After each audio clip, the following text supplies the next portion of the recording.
আমি যেখানে শিক্ষকতা করি ওই এলাকাটা হচ্ছে মানে অর্থনৈতিকভাবে পিছিয়ে পড়া, মানে বেশিরভাগ স্টুডেন্টরাই তারা খুব গরিব ঘরে ছেলে।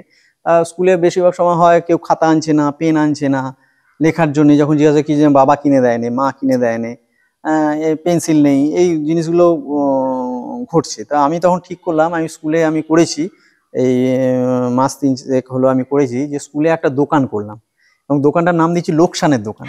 লোকসানের দোকান কেন এই কারণে নাম দিলাম, যে আমি পাইকারি রেটে যে সব খাতা পেন আমি একটা পাইকারি দোকান থেকে আমাকে যেটা দেয়, তা সেইটা নিয়ে এসে মনে করো একটা পাইকারি রেটে আমি খাতা কিনলাম 20 টাকা, সেটা বাজারে বিক্রি হচ্ছে 25 টাকায়, আমি সেই 20 টাকার খাতাটাও বিক্রি করছি 17 টাকায়, মানে আমি লোকসান করছি।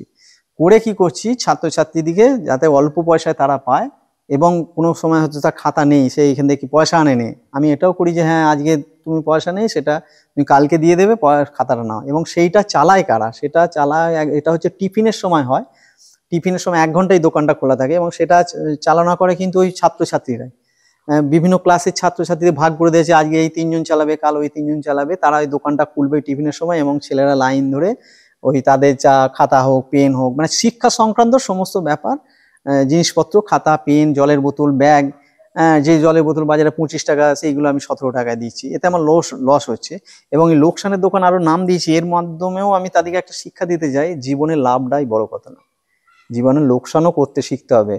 হ্যাঁ, সে লোকসানও হয় জীবনে, লোকসান করলেই যে তোমার জীবন শেষ হয়ে গেল তা নয়, লোকসানও হতে পারে, কিন্তু তার পর্যন্ত তোমাকে ঘুরে দাঁড়াতে হবে। এই একটা শিক্ষা যে হ্যাঁ লোকসান হয়, যে ছেলেরা জানবে যে হেড স্যারের লোকসান হচ্ছে, হ্যাঁ তবু হেড স্যার দিচ্ছে, এটা ওদের মাথায় ঢুকবে যে কোনোদিন ওরা বড় হয়ে কোনো একটা ব্যবসা করলো, কোনো কারণে লোকসান হয়ে গেলো, হতাশায় না হয়ে হ্যাঁ লোকসান হতেই পারে, আবার আমাকে লাভ করতে পারি, এইটা আমি তাদেরকে ঢুকিয়ে দিই।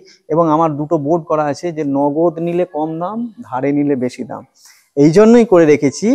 আমি অবশ্য তাদের কাছে নিয়ে, হয়তো কেউ ধার নিল, ছেলেরাই বলে দেয় যে খাতাটা হয়তো সে 17 টাকা দাম বললো, কালকে তোকে 1 টাকা বেশি দিতে হবে। অবশ্য সে যখন দিতে আসে তখন তার কাছে নেওয়া হয় না, কিন্তু তার মাথায় এটা ঢুকুক যে ধার মানে বেশি দাম নেওয়া হয়, এটা আমাদের মার্কেটে জানি। তো আমার মার্কেটে একটা নগদে আপনি একটা জিনিস কিনবেন, সেই জিনিসটা যেটা দাম নেবে, আপনি যদি বলেন যে এটা 2 দিন পর পয়সা দেবো বা হাফ দিলাম হাফ দেবো বা আমি কিস্তিতে না, সেই জিনিসের দাম বেশি পড়ে যায়।